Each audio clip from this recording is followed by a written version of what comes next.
Ethereum, the second most popular cryptocurrency, is turning 8. And today I have Jamiel Sheikh, a CEO, founder, and professor, joining me to tell us all about it. Thank you so much for joining me today. Thank you for having me. Absolutely. So, how you feeling? Feeling great. I'm dealing with the hot weather, but love to be here and glad to talk about Ethereum. All right. Yeah. So could you tell us what is the significance of Ethereum? Sure. So Ethereum started, depending how you want to measure it, somewhere late 2013, 2014 is when the idea was born. And the idea was to expand Bitcoin, to take Bitcoin, which is focused on money, and allow other types of things to occur on a blockchain. So with Bitcoin, the difficulty with Bitcoin is all you could do is trade Bitcoins on it. There's not much you can do. You can't build any custom functionality. And the idea with Ethereum was to allow for decentralized applications to be built, and so encompassing a larger, broader set of use cases. So I can do finance, I could do healthcare, I could do tokens, I can do all kinds of things on the blockchain that I couldn't do with Bitcoin. So in some sense, Ethereum is inspired by Bitcoin, but does things very, very differently from Bitcoin. Mm-hmm. And the whole goal of Ethereum is to really democratize how business is done, how business processes are executing. That includes finance and other fields as well. So that's the significance of Ethereum. And in many ways, it has opened up the blockchain world as we know it today quite extensively. So in the blockchain space, if we only had Bitcoin today, we'd be talking about Bitcoin and Bitcoin money, and maybe not much else. But Ethereum has opened up all these other avenues of discussion and opened up the door for other types of blockchains to kind of emerge as well. So Bitcoin is a platform in itself, but also a pioneer in terms of the blockchain space. So how has Ethereum changed since it's first launched? Well, so Ethereum keeps evolving. That's the great thing about it. Some of the major changes, the most recent is moving from proof of work to proof of stake. So a very energy intensive infrastructure to something that is 99% less using energy today to proof of stake. And so these are kind of the changes that are occurring. And so we see these big milestones of changes, and Ethereum is now what it was when it was first rolled out. So 2015, 2016, right? It has evolved and become a more mature platform. So what are the sentiments like now around Ethereum since that changed from proof of work to proof of stake? I think it's mixed. There's a lot of people that are questioning. So the idea of proof of stake and proof of work is to secure the blockchain against attacks. And proof of work has been proven to be very resilient. We see that in Bitcoin. And the how effective it is, how effective proof of stake is on Ethereum is yet to be determined. There is a camp of people. There are some people that believe that there is a weakening in the protection and security of the Ethereum blockchain because of proof of stake. So far, we haven't seen that. There hasn't been an attack that has crippled the Ethereum blockchain. But I would say overall, people are very happy about it, and there is a bullish sentiment around proof of stake and the types of changes that are occurring in Ethereum and evolving it forward. The biggest being this energy reduction. And there are other changes, right? And so making Ethereum a more robust platform for business, and more robust platform for anybody that wants to do any type of activity on a blockchain, making it more accessible to anybody, is the type of innovation that's occurring in the Ethereum space. So is Ethereum technically decentralized because of this proof of work to proof of stake evolution? Yes, so those algorithms, so proof of stake and proof of work are basically algorithms, or set of procedures of how different operators work on that Ethereum network. And if you're a participant on that network, it structures how you can and what you can and can't do, how you operate. And the result is there is decentralization. The result is that anybody can come in and join the network or leave at any time they want. So you have people constantly coming in and joining or leaving the network. So you have the node operators, the validators. And so the result is you have decentralization by and large.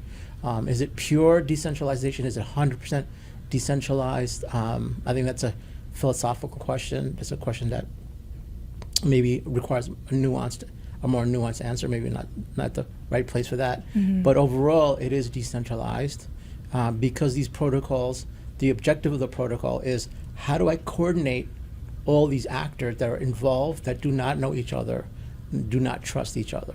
And the idea of proof of work and proof of stake is coordination. How do I coordinate it? So for example, you and I want to go for lunch. The coordination of figuring out where to go to lunch is pretty simple. We can do it pretty quickly within 2 minutes. Let's go there, let's go there. But imagine we want to coordinate with 50 people who each have a say around where we should go to lunch. How do we organize that? Right, that kind of vote. Is it a voting thing? Do we have a blackboard where people write stuff down and we tally and the majority wins and so on and so forth? And if the minority loses, must they accept where we go for lunch and so on and so forth? And that is what these algorithms try to manage. How do participants work with other participants? And the result is decentralization. So pivoting a little bit, what are your thoughts on Ethereum competitors? Do you think they're the future, one of them is the future, or Ethereum will kind of keep its supremacy? So, I mean, it's hard to predict the future, just the nature of technology. Something can come along tomorrow that wipes everything away, right, and supersedes Ethereum's capabilities. But what's emerging right now is that Ethereum has most of the market share in terms of the trading activity, the dollar value of the tokens that are traded on Ethereum. Most of that liquidity is on Ethereum. And what you have is other competitive blockchains coming in, which the Ethereum world supports. And they're bringing in other types of innovation, maybe better scalability. But what they find is they do need to kind of hook and tie back into Ethereum to some degree. So what it looks like is Ethereum might become more like the internet. It's more of a base layer, and then you have other blockchains that are hooking into it. And I think eventually we'll see 10 years from now, multiple blockchains that are interoperable with each other. They're all communicating and talking to each other. Much like a network in a company, you have a private network in a company, and then you have another private network in another company. But these networks can interoperate, they can communicate with each other. You can send an email from one company to another company.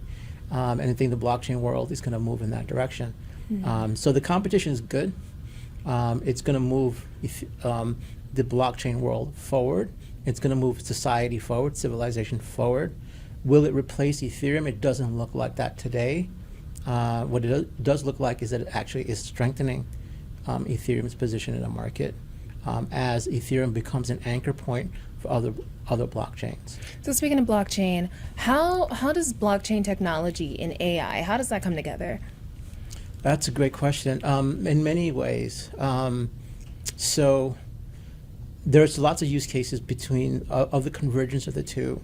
One possible scenario is AI is, so right now AI is, machine learning is used for analytics on the blockchain. So companies like Chainalysis and a couple other companies will use machine learning and other types of AI tools to look at the data on the blockchain and potentially do predictions, identify patterns, and this is useful in fraud detection and things like that. When I talk about AI, when I look at AI, I look at it from a deep learning perspective, which is a special branch within AI. It is the branch that's used by, let's say, ChatGPT. And there may be convergence there. For example, a DAO could be run by an AI. So you're interacting with a DAO, and that DAO is a deep learning model. And that is a potential convergence. And then I think there's other convergences that we haven't seen yet. I think they will come out soon. But looking at what's happening in the space right now, I don't see blockchain and deep learning converge yet. There are opportunities for it to converge. I haven't seen a really strong use case yet. I think it will emerge this year, next year, because of AI's prominence. And I've been teaching AI in machine learning for about 6 years at a graduate level. And we've been talking about AI for a long time, and nobody's paying attention. All of a sudden, everybody's paying attention this year. Like, hey, all of a sudden, everybody's like, "Hey, this is." And so people are looking for convergence. But I'm an advisor on at a company, and what they do is they allow you to produce AI models and then store a fingerprint of that model on chain, and it kind of gives you an idea that the model hasn't changed. For example, right now when you use ChatGPT, you might be using ChatGPT 3.5 or 4.0. Those are major version numbers. But the minor version numbers change. So you might be using 4.1 and then 4.2, but you don't know. And underneath those models are being swapped out because OpenAI is changing those models. The blockchain may be a place to say and to confirm that this is the model that I'm using. And a fingerprint of that model could be stored on blockchain. So some companies are looking at building that type of stuff. I can store, for example, a hash of a model on chain, and then I can verify that I am in fact using that model. Okay. Yeah. I'm not going to go down the AI rabbit hole. We can do that all day. Right. But, so Ethereum, what do you think about the SEC not being able to get clear on if it's a security or not? Yeah, I think one is that's a question for lawyers. It's a better question for lawyers. But my view is that it's unfortunate that the SEC the SEC has created more ambiguity than is actually necessary, and we see other countries move forward and be more. I would say they have a warmer attitude towards cryptocurrencies and tokens and blockchain-based applications, and I wish the SEC had that approach. And so I think there is this, in the US, there is this chaos, confusion, and we saw a ruling just recently where a judge said the Ripple token is not a security, and the SEC, and this is a case that the SEC brought against Ripple, and the SEC responded this week saying they disagree with the judge.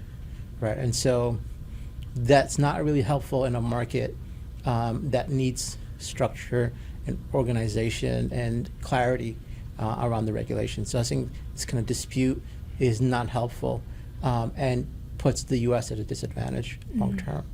And we see other countries, Singapore, Hong Kong, countries in the Middle East, Dubai, and I just saw a piece about Japan being more embracing towards